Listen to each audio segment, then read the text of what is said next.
I was super excited for this build, so I liked my dwarf hut thing so much that I felt it needed a better display. I happen to have some spare cardboard and styrofoam kicking around from an IKEA order, so I used that to build the shape and the bulk that I wanted. I made sure it was sized right, and then I hot glued everything together to make sure it was all staying in place. Next, I bust out the wall plaster. It goes on pink but dries white, which is very handy if you want to see where you've been. I use this to take some of the harsher corners off, try to make it look a little bit more organic. It's just more the look I was going for. I want this dwarven entrance to be hidden away in the mountains and a little bit forgotten, a little bit overgrown. But of course these were once dwarves, so of course at some point it had some good solid masonry. So I happen to have a lot of 1-inch bricks left over from another project, so I started hot glue gunning those in place, just sort of where it felt right. I got the plaster back out and again softened a lot of the edges, filled in a few of the cracks just to make it look like it'd been there over a long time. But I found that the little tool I had wasn't quite doing it for me, wasn't quite getting soft enough edges, so I started using my finger and got real dirty.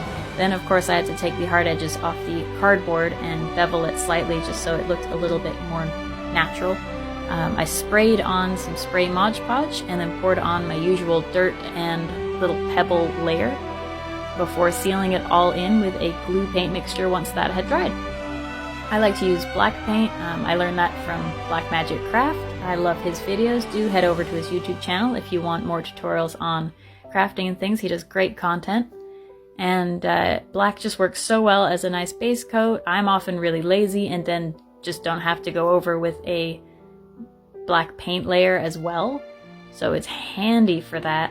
And you can see where you've been, which is way better than just doing a normal Mod Podge layer.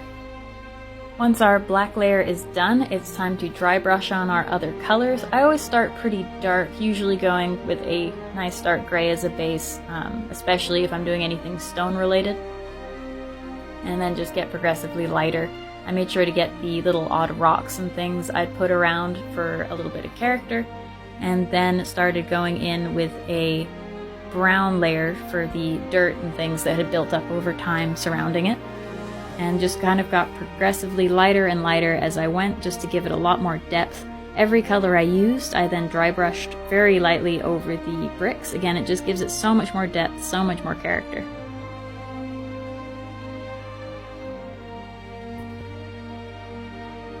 I knew I wanted to put some moss and foliage around too, so I added some green patches just to partially guide me and partially to make them look a little less like they were sitting on top of the grass and more like they were growing out of the ground.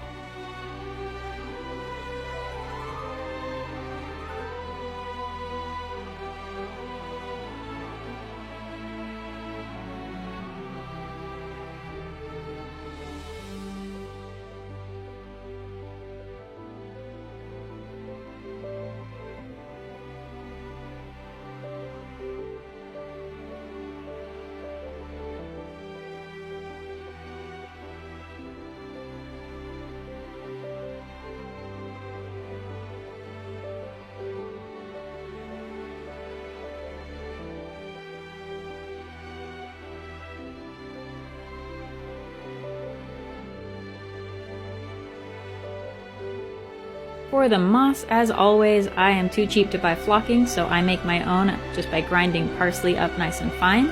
I find it works well enough for me, and then I just use white, school craft glue to kind of edge a few pavers just like it would happen in nature, and then pour my parsley over before dumping all the excess all over my desk, which took a while to clean up. I gotta say though, I am so happy the results with this. I'm so excited to show my players. I had a few more grass tufts around from another project as well, so those went in there, and I really couldn't be happier.